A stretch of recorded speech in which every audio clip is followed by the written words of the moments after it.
I use the phrase namaste, for me it's honoring the divine within you. To me, it's one of the greatest salutations we can have, recognizing the divine within you. Okay, we're going to be finishing up the third series of the Toltec wisdom and tying it back. I've never talked about this before, but in the Toltec wisdom, they not only gave us the 5 agreements, they gave us the 3 masteries. And you're going to see, those of you who've been around me for a while, you're going to see a framework here of not only how I coach, but also how I teach. These 3 masteries came out of 1,000 years ago wisdom from Central America, South America, Central America. It is so interesting to me is how they coordinate and connect with the teachings of Jesus and Buddha and Shankara and Lao Tzu. And it was in a completely other side of the world that never communicated back then. So you say, well, how does wisdom go to different people who never met each other? Well, that's why I believe truth and wisdom comes from the divine. And there's one truth, just many voices, different cultures. And as we learn from all different cultures in history, we can learn some things that are maybe not taught in the same way. By the way, I had to put that number, I like numbers. When I looked at today as 12-12-2021, I thought, there's a lot of 2s and 1s in there. 12-12. 12 is a number of spiritual completion. So we have double completion here today. 12-12. So we studied these 5 agreements again, and we brought them back and put them in the context of the things that we've been studying. Excuse me. But I want to put it in the context now of the 3 masteries.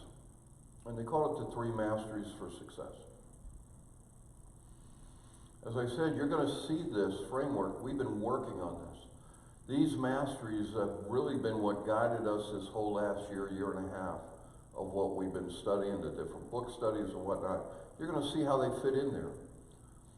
And what I'm always taken by is, again, as I said, 1,000 years ago, this was a teaching. It's like, hello, human beings, wake up. You know, how long do you have to wait to take some of this stuff that's been, and when you see how simple it is and how profound, it's like, well, why doesn't everybody know this? Right? This should be the base of the curriculum for school. And the agreements, do you agree?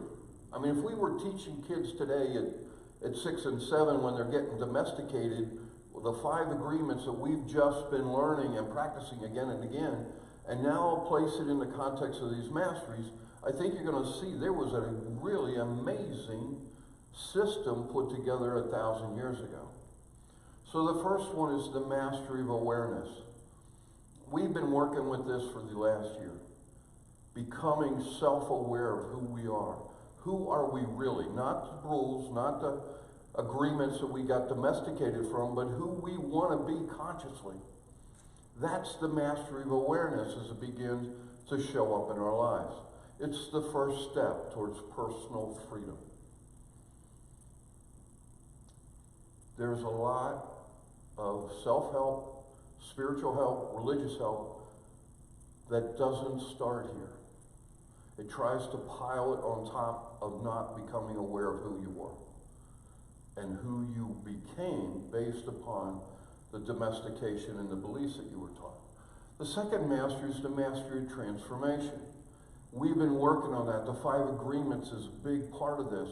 And all the other things we've been working with Abraham and learning how the world, the universe's vibration and how we create our own vibration and how that determines what comes back to us. All part of this mastery of transformation. It's putting order to the chaos in our minds. Human beings that have no self-awareness and no mastery of transformation are in chaos, are they not? Just look around yourself. Just look around when you go to the store. Look around when you go to wherever we go right now. Look at the world today is in a place of complete and total chaos. It has to be, because that's what they vibrate in their minds. And until we begin to bring order to it, we will stay chaotic just as the world. And finally, the mastery of love. This is going to be 2022 for us. We're going to study this part of the mastery because it's the highest teaching possible. Not spiritual teaching, the highest teaching possible. Right now, we have a world that is the mastery of fear, is it not? Fear and ego and negativity and attack are not part of love. And as we begin to unwrap this mastery in 2022, I am so excited. I have waited years to be able to teach this in a spiritual setting. And this is the first time it has seemed right. And why does it matter? Because everything is made from love, because everything comes from God. And you can put in God whatever word you want to put in there. But as we begin to understand love of ourselves, of others, and of the whole world, we begin to take our lives to a whole nother place. So let's look at mastery of awareness today. So we've talked about this a little bit in the last couple of weeks. During the process of domestication, you and I formed this image of what perfection is. We had to be perfect so that it would be good enough. Now, we may have not used those exact words, but it was the image that we created within ourselves. How did that work for us? No perfect humans, are there? So we have no wonder there's chaos. Because we got everyone running around subconsciously, maybe not consciously, trying to live up to an image of perfection that they've created with themselves. Why? Because there's this insatiable need within our soul to be accepted and to be loved. And the only way we thought we could do that is if we became good enough, if we became perfect enough. As a boy or girl in the household and then in school, everything was about, well, you got to be perfect, right? You got to get an A plus. Well, A wasn't good enough. You got to get an A plus. Or whatever that level of the bar was for you. And so we have built this image within us that is impossible to ever attain.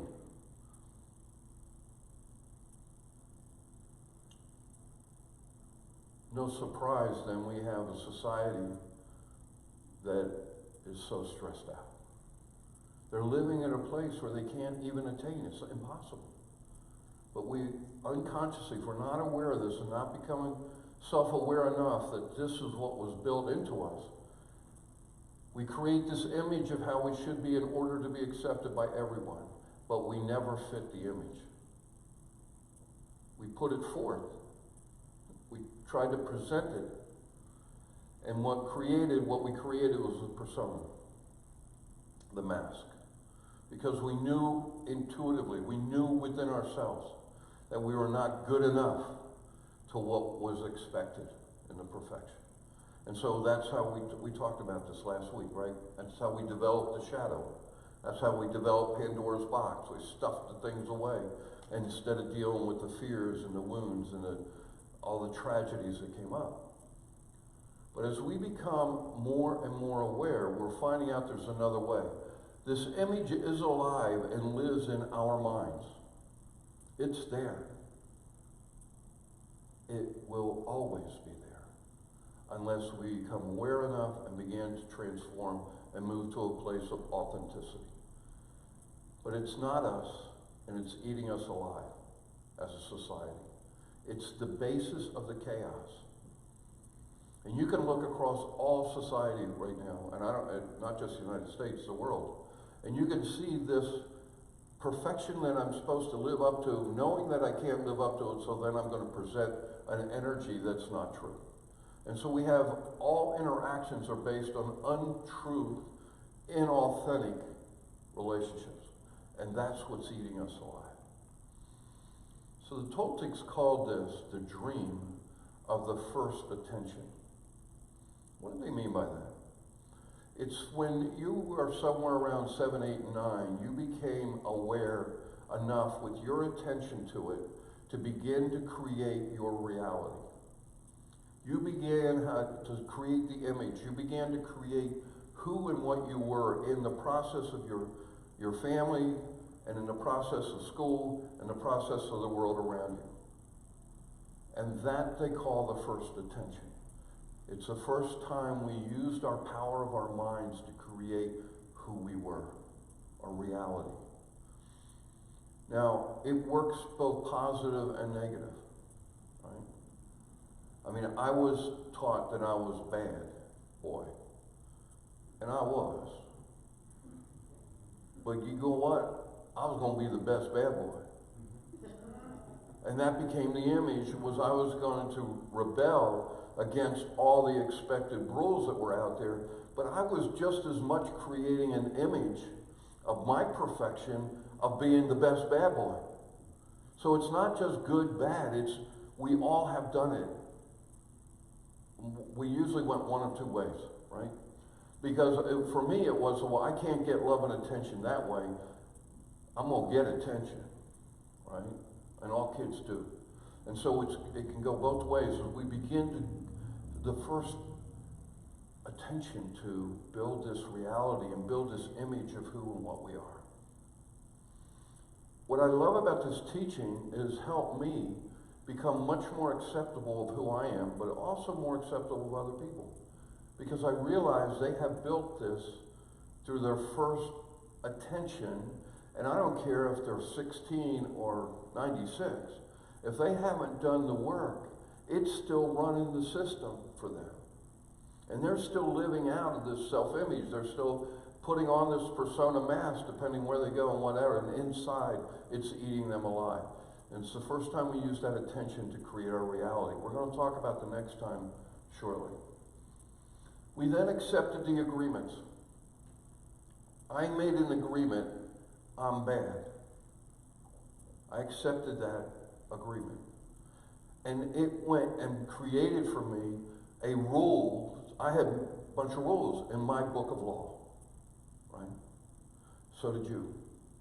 And whatever you accepted as your image and you made out of your domestication, you built your book of laws. And everyone's book's different.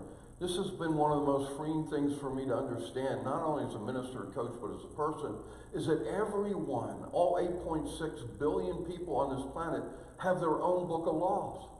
And it doesn't match mine. And it doesn't match yours. They have their own set.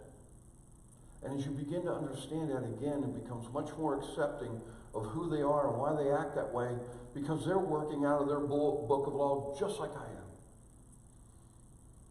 You know, one of the agreements, right? Don't take it personally because it's not about you. It's always about them. Always about them. And you're always about me. I'm always about me.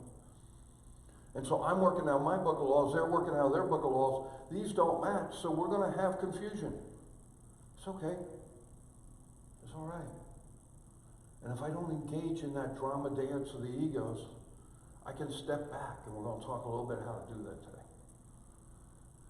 Without question, whatever is in your book of law or is mine is my truth.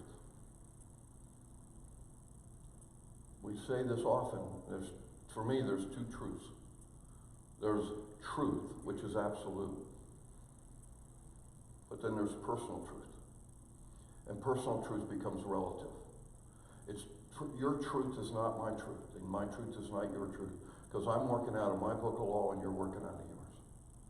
And again, this allows me to be much more accepting. And it allows me to be accepting of me, but also of you, and understanding, oh, we're going to have a difference of opinion here. It's okay. Because it's your understanding, mine are different, and this is the reason why it is.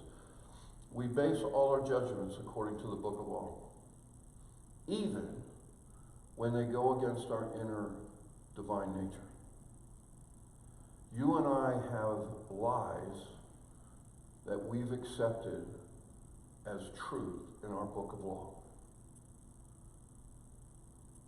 One of the most biggest causes of suffering for human beings is unworthiness, not worthy of love, not worthy of whatever. That's a lie. And you and I can accept that, and we can have many of those in our book of laws that are not the truth. Absolute truth.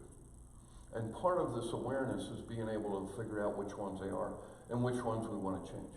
Awareness means to begin to open our eyes to see truth, big truth, and no longer choose to be blind to it. Majority of people live on autopilot, do they not? They're not going to wake up. They're not going to become aware typically unless they hit bottom. Unless there is a life tragedy or some kind of event that grabs them and says, pay attention here, look what's happening, do you want to change that?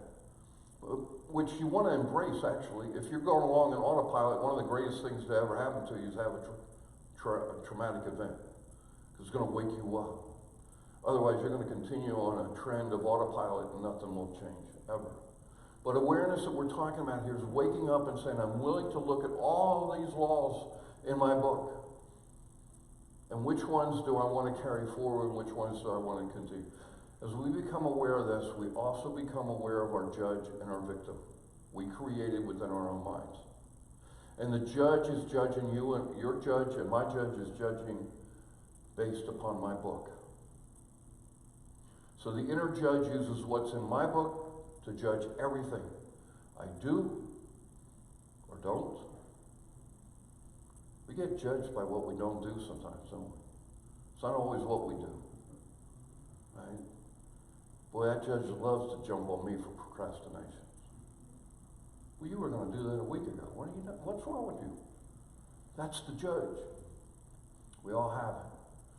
But not only what we think, but what we do and what we feel or don't feel. What's wrong with you? Can't you feel love for that person? No, I was ready to knock him into next Tuesday. We all have these conversations. And if you think you don't, you're not aware enough to know they're going on inside of you. And this is the judge we have created, and it's coming out of our book of laws. And unless we change those, it won't change. Learn to give the key answers to your judge. I love these. And you all probably have heard them, those who've been around me. Well, it's nothing but a big WC. Who cares? Big deal. So what? Why not? You don't have to get into a dialogue. You don't have to get into an argument. You just simply go, so what? So what if that person said that? Right? What does your judge say to you then? So what? Who cares? The judge has no energy and no power to continue the dialogue. You took the energy away from the interaction. And when the energy comes out of the interaction, you control that, you choose that. And they're stuck with their stuff. It's now theirs. They get to own it. And you don't get triggered. You don't get engaged in the drama, ego dance that continues in the process.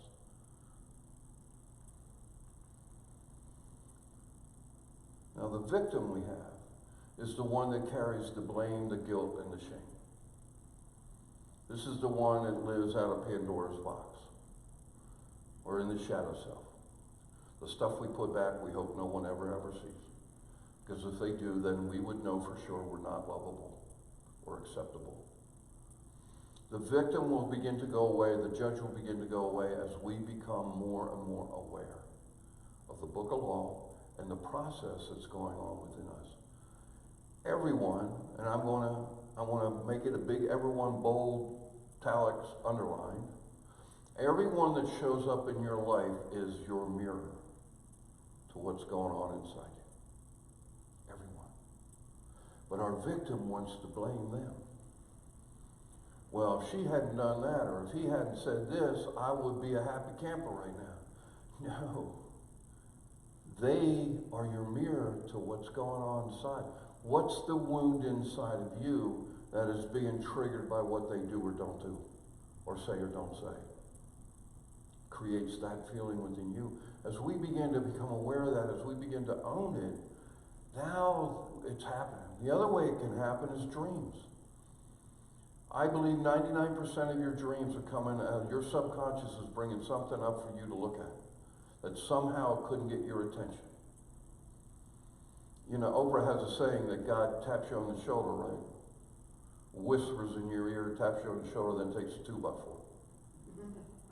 Well, your subconscious will do that before it becomes a 2x4. It's like, pay attention to this. So if you start looking at every dream that you remember and say, what is the lesson here? Let your dream be a mirror, just like other people are your mirror, to the wounds of your own self within. And you begin to become aware of those. And it's not about wallowing in the negative. What it is bringing it to the surface of light, and the light will always displace the darkness of the wound. This victim is that part, and I know nobody here does this, but says, oh, poor me. You know, I'm just not good enough, I'm not smart enough, I'm not pretty enough, I'm not rich enough, I'm not worthy of love. Whatever the not enough is comes out of the victim that we created within ourselves. And it's not true. You are enough. That's the lies that we have allowed in our book of law, that we're not enough. And we absolutely are enough. And as we begin to understand, you say, no, that isn't true. I'm enough. As we begin to face that. So I got a question for you all, and I don't want anybody to raise their hands, but last week we had a practice for this week. And that every day you were going to look into the mirror, right into your eyes, and say, you are beautiful and I love you. How'd that go? Oops. Nancy's, I love it. Oops. I had some other people tell me, you know what, I did it and I had to look away real fast. I said, that's all right, but you did it. All of this is part, look at what we've been doing is all part of this. Learning to forgive ourselves. Learning to accept ourselves. Learning to appreciate ourselves. And eventually learning to love ourselves unconditionally. That's the process that was taught 1,000 years ago. As we move into the mastery of love, which, as I said, it's going to be 2022. The power of our words, part of this, through our words we express our creative power. Our intent manifests through our words.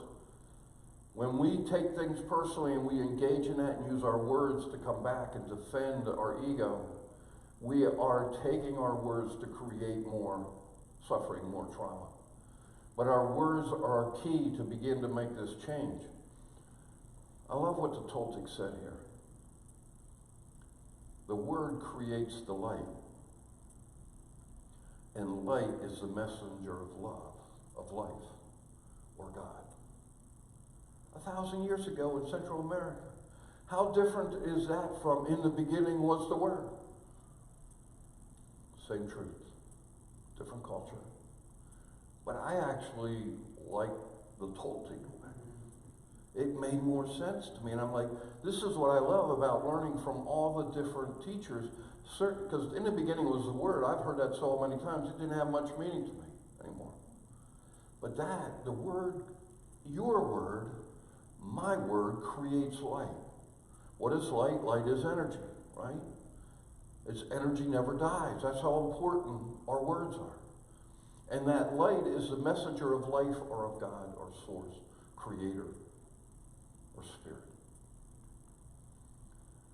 We learn these old agreements and we unlearn them by practicing making the 5 agreements with our words. Now when I use the word word here, it's also our thoughts. You're using it within yourself, saying, wait a minute, am I taking this personally? That's using your word. You can use it with a question, say, wait a minute, what I'm feeling in my gut right now is because I took what they didn't do personally. And that's how we use our words to begin to say, no, I don't want to do that. Well, what happens if I take it personally? Oh, then I assume I know what's in their mind, don't I? And now I'm going to build a really big story about them. So now I just, and that, you know, that was less than a half a minute. I just went from what someone did, external to me, internal words, and I've now created a huge story. And you know, I better get on Twitter, you know, do my Twitter thing and send some things out on Facebook. Let everybody know. What did I just do in 30 seconds? I put energy into something that wasn't even true because I took it personally. This is going on around us all over the world. Every war in the history of humans came because someone took something personally and made it about that group of people. Or we need to go take that from, or whatever. But it's always comes from we take it personally and then we assume and build a story. As we work with these agreements, they begin to change our self-image and rewrite our book of law and begin to silence the judge and the victim. I probably shouldn't have used the word silence here, maybe make them quieter. It takes a while to silence them, right? As someone asked me, how long have you been doing this? I said, I don't know, 30 years working on this, 20 years, right? It doesn't happen overnight. And the day I don't need to do this anymore is the day you won't see me anymore because I've ascended. And since I'm here, I got work to do and so do you. But that's how we begin to bring it down. We begin to hear less and less of the judge, less and less of the victim. We don't need a lot of movement there to find more peace. They are not going to be quiet immediately. They're not going to go easy. It's work. And as we continue to process and go through it and say, wait a minute, there I went again, I'm going to take it personally. And I'm going to assume and then make a story. But after a while, we get this system that's inside of us. And we become aware enough to see it start to run. And as we begin to see it process and run faster, we can make these changes. What happens when we stop believing everything we read and hear?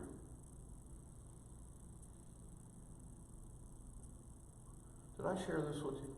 The study they just did on the 10 most visited fundamental Christian Facebook sites? 8 out of 10 were Russian operatives running the programs.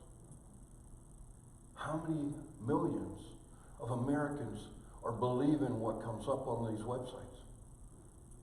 Never using the fifth agreement. Be skeptical and stop and listen for intent. What's the intent here? And as we begin to integrate number 5 and really learn, I'm not talking about becoming a cynic. That's not it at all. It's becoming a skeptic. In today's world, where you have no idea who wrote what's on the internet. And if you come from that place, it will help you a lot. Because they can write with any voice and put any pictures you want on there and be coming from 180 degrees from what's printed. We need to get more skeptical in this country and this world because of what's now available across. Do you know how national news is written every day? I don't care if it's Fox, I don't care if it's ABC, NBC, or CBS. They all write their news stories based on Google Analytics. Google Analytics is what analyzes every search from all 8.5 billion people on the planet. And the top 5 to 10 analytic searches is what news will be about tonight. Be skeptical of what you see on TV, what you see on the internet, and what you hear from everyone. Not a cynic, skeptical. What's the intent here? Whose voice is this? As you begin to ask those questions, you're going to find truth and not just take it in and let it become part of your energy field. Start listening for intent. What happens when we stop taking everything personally? Suffering goes away. When we stop assuming and building stories of which we don't know, you can see how we begin to rewrite our book of law. You can see how the judge and the victim become a little bit quieter and a little bit quieter as we're asking these questions of intent, saying, wait a minute, let's not take it personally. Let's not assume we know what the truth is here and build a story until we get the truth. What happens when we tell the truth to ourselves and others and put no more yeast in our stories? What happens? Life gets simpler, does it not? It gets quieter. Our minds start to slow down a little bit. We're not so engaged in all the drama that's going on. And what happens when we no longer hold ourselves to perfection? When our best is good enough. That's how we begin to use these 5 agreements and begin to change the book of law within us. We stop the self-betrayal, which everyone's engaged in if you're going by the old agreements, and we begin to lose the mask. The mask begins to dissolve. And more we see your true self. More and more we see your authentic, honest, who you really are. And that's beauty to behold. Not the mask. The true, honest, authentic self is the beauty to behold. And we regain our integrity and we become our authentic self. That's the process of mastery of awareness. Let's look at number 2 today, mastery of transformation. This is the time for the second attention. So we had the first one was started around 7, up through junior high and middle school and high school and college. We built our self-image. We were trying to hold ourselves to that perfection. Now we become, our second attention is what we're going through here. We're holding these things up and we're saying, okay, this is what's happening. What can we do to make transformation happen and begin to rewrite a new book of laws to the way we want it? This is your divine right, you know. You were created with free will choice to have a new book of laws. You can ditch the old one that was given to you by others and you didn't have the conscious ability to choose at that time. With the second attention, we can begin to do that. We can consciously begin to choose every one of our laws. And I would invite you to begin to challenge every rule you have. Every one of them. Don't accept any from the old. Let them come to the light. Let them begin to go into your interrogation and research into whether this is something you want to really believe is true for you, because you get to choose that, and so do I. It's up to you, and it's up to me to choose what we believe and what we don't believe. We have that God-given right. Now, we don't have to use it. We can stay with the old book, and nothing's going to change. We're going to stay the same. But here's what I love, is you can choose to believe in anything, and most importantly, that includes believing in yourself. We were not taught to do that very well. And as we make that conscious change to say, I'm going to learn how to do this thing called life, this game of life even better, that's what these agreements and this Masteries allow us. And if we do not, we'll stay on autopilot for the duration of the time here. Nothing will change. You and I have seen many people go through the whole dance. It's like, hey man, they didn't change since they were 12. No problem, no judgment. That was their decision.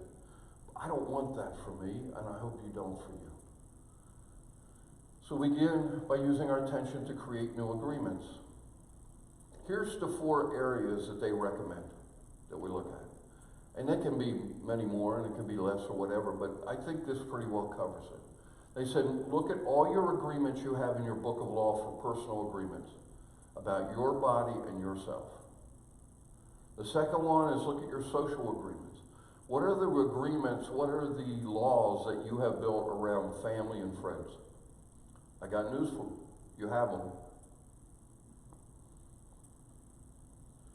But you now get to look at it for a second time with a wide open lens, with consciousness, and say, do I want to keep that or do I want to move on?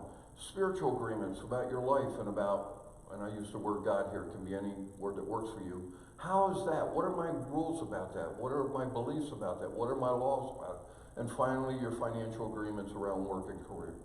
I don't know, for me, these 4 kind of covered it. And what they recommend is that in a journal, you actually do this work where you sit down and say, what are my agreements that I have in each one of these 4 areas? And really allow yourself the time of a couple days or a week, because more will surface as you begin to ask the question. What's my agreements around family? How have I agreed to show up even if I don't feel like it? That's a mask.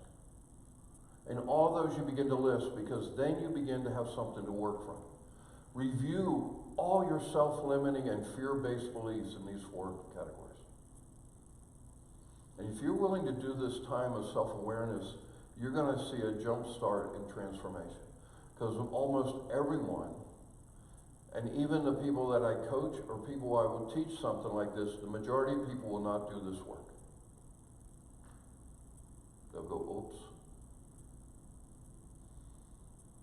And there's a reason. Your judge and your victim do not want you to challenge the old book of laws. They want you to go about your week and forget about it, and next week say, oh, crap, I forgot. And they just did their job, according to them. Because the second attention is staying awake, is staying aware and say, no, I'm not going to allow that to happen now. I'm going to dig in here, and maybe just dig into 1 this week. 4 might be too much. But as you start that process, you're going to start to bring them all up in front of you and begin to look at what they are. You have to know which of the old beliefs you want to change and which ones are causing your suffering. If you don't do this self-awareness work, you don't know, because you've been unconscious to these. If you were conscious of it, you would have changed it 10 years ago. But these lie unconscious to our awareness. That's why it's a mastery of awareness as part of the mastery of transformation. As we bring them to the light and begin to look and categorize them and say, you know what, this one's got to go. I've been dealing with this now for 25 years, I'm done. That's when you begin to make a change. But you have to bring it up, you have to do the work. So the Toltecs give us 4 tools to do this. And the first one is intention. Set your intention and make a commitment to change the agreement. You have to have this intention before anything's going to happen. And most people stop here. So you do the analysis work and you look at the law of the book of law. Now you have to set the intention. That one I'm changing. That's called intention, right? And until we do that, we do not pave the way for any action to occur. We will stay in autopilot about that rule. Second one is attention. Learn to control your attention from the inside. Be aware that so many things in the outside dream will compete for your attention. Why do we not do what our intention wants us to do? We get what? Distracted. How do we get distracted? We get distracted from stuff outside. And what Toltecs are saying, learn to bring your attention from inside. Laser focused. I set my intention. I now have my attention on this. What happens when we set attention? We bring our energy to the issue, right? You can look at all sports, you can look at a business life, you can look at whatever. Most people fail at whatever they're competing in because they don't have this. They have the inability to pay attention for the amount of time they need to. Stay focused. And that's what you and I have to bring to our spiritual journey. Set the intention, then bring that attention or focus, and then finally take action. Take action. You'll know what the action is. I can't tell you how many people say, well, I just don't know what to do. I say, yeah, you do. No, I don't. Yes, you do. Ask. Ask inside. What do I need to do right now to change this old agreement to what I want? You will get the answer. I don't have it for you, but I can take you back to where it is because it's inside. And without action, there will never be change, there will never be growth, and there will never be rewards. So we need all 3 of those. And then we need the last one, repetition. There's no magic, folks. This is 1,000-year-old wisdom. How to change and become better at anything. I don't care. Barry coaches golf and basketball. These 4 things he does as a coach. had a state champion. Part of the reason she was state champion, I guarantee you, she did all 4 of these. And the kid who becomes 4.04 whatever in his grades is doing all 4 of these. The person who's become very successful in business, very successful in spiritual life, will do all 4 of these. And repetition is practice and practice the action that you want, until this new agreement firmly establishes and programs your subconscious, your memory, into it's now in the book of law. Or it's now your belief in your subconscious. Another way to say it. Repetition makes the master. Over and over and over again with no judgment. No, oh man, I screwed up this week. I forgot to do it. No. Okay, I forgot to do it. Start over. And over. And it's that repetition that makes the master. And the repetition will make you a spiritual master with a brand new book of laws that you can live in peace and joy. So just for a minute, I'm going to ask you to close your eyes. Remember what Einstein said, imagination is more powerful than knowledge. So just close your eyes and take a great big deep breath and get centered within. And I want you to imagine at this moment that you have no more judgments in your life. You don't judge yourself and you don't judge anyone else. Gone. And then I want you to imagine that the voice inside your head went silent. It's quiet, still. And finally, you are living in joy. Joy and happiness fills your day.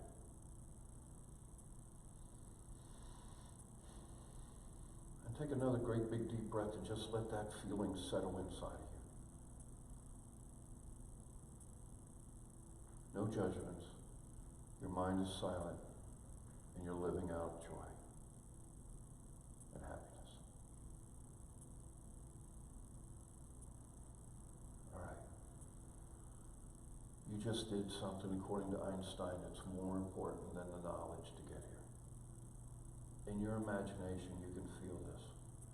Every day, if you run this, no judgments, quiet mind, and living in joy and happiness, you begin to program yourself to your new reality.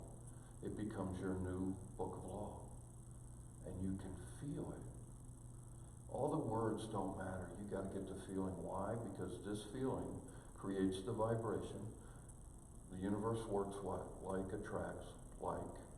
And as I vibrate from no judgment, silence, and joy, I'm going to have more and more of that in my life. So all of this is important to put together with the imagination piece. And this can begin a new chapter of your life. Second awareness. We don't have to be victim to the first awareness.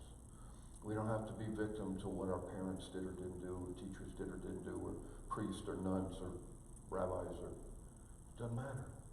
Because you and I have the power, the God-given right, to take second attention and begin to consciously change it now. A couple last pieces of this in transformation. Toltecs taught, learn how to understand action-reaction. Every action has a reaction. Every action someone else does can create a reaction in us if we're on autopilot. You all have experienced this. They did that, you react. Where it really shows up is when you're in a close relationship, right? Because you know the dance. You know what triggers them, and they know what triggers you, and you go back and forth. And whenever they get I get triggered, I'm going to trigger them back. That's the dance of the action-reaction. As we become aware that all personal relationships run off of this, it's part of physics. There's an equal and opposite reaction to every action. But someone's action creates a reaction in you, and you lose your peace and joy. That program has run over and over again in all of us. And as we bring it up to awareness, it's like, whoa, I'm not going there anymore.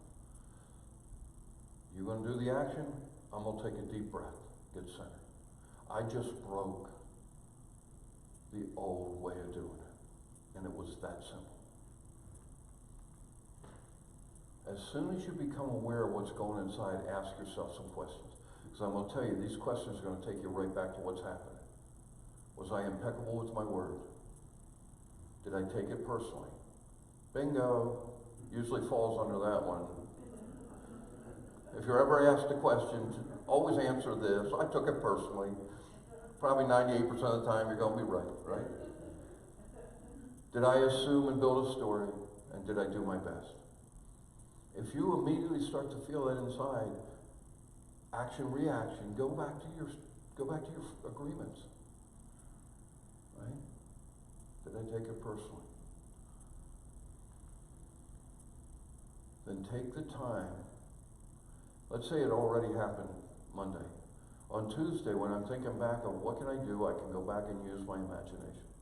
Take the time to imagine if you reacted the way you want to react. And replay the tape. Replay the movie with you doing what you want. And you begin to set in your book of law, in your unconscious, a new way you're going to do this. When someone does that, and this is now the way I want to react to it. And this begins to empower your change as you build it on top of all the other things you have. Here's another one they teach. Learn to attach and detach. What happens when you attach yourself to something? I have to have that. Who's in control now? Not me. It's that. Whatever that is. Right? Attach and detach is really important for us to learn because we can choose it, and attachment brings things closer, but detachment gives some distance. And we get to choose that. If there's someone who's triggering you, you know, that person who gets on your last nerve, detach a little. Don't attach. Because that's our normal thing. It's like, oh, I begin to analyze everything they say and don't say. Oh my, look, and I'll build another story about that. Now, I took that personally on top of that. And we build all this up into it. No, just take a breath. Detach from it and get back to center, get back to peace, and begin to look through your questions. I'm telling you, go right to the second one. Did I take it personally? And start it there again. And you can build from there and say, but attach, detach. Action, reaction, attach, detach. And the third one they give is zoom in, zoom out. What happens when you get up close and personal when someone's really triggered you? You get in their stuff, right? Or they get in your stuff even more. Take a breath and zoom out. Go to 3,000 feet up. I read somewhere a guy said, go up in a helicopter and look down. It's like, well, it's gone. That little thing that I was all worked up about, can't even see it from 3,000, let alone 30,000 feet. Zoom out. Detach. Zoom away. Take a breath.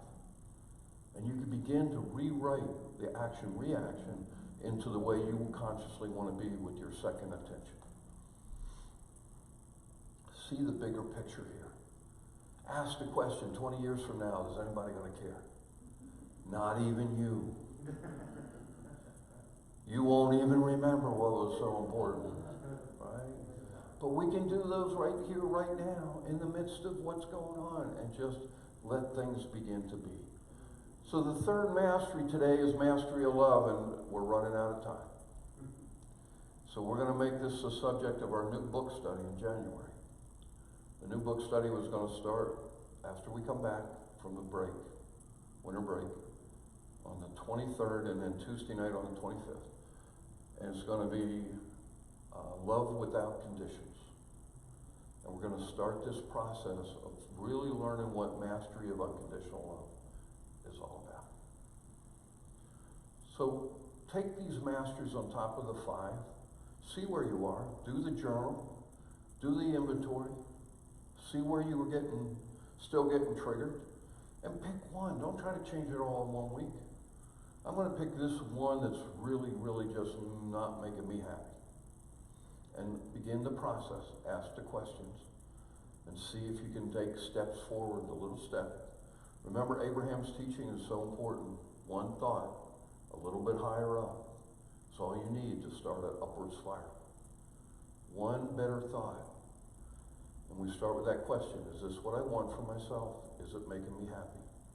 If the answer is no, we take one thought up and begin up. So you see how all of these fit together in what we're learning.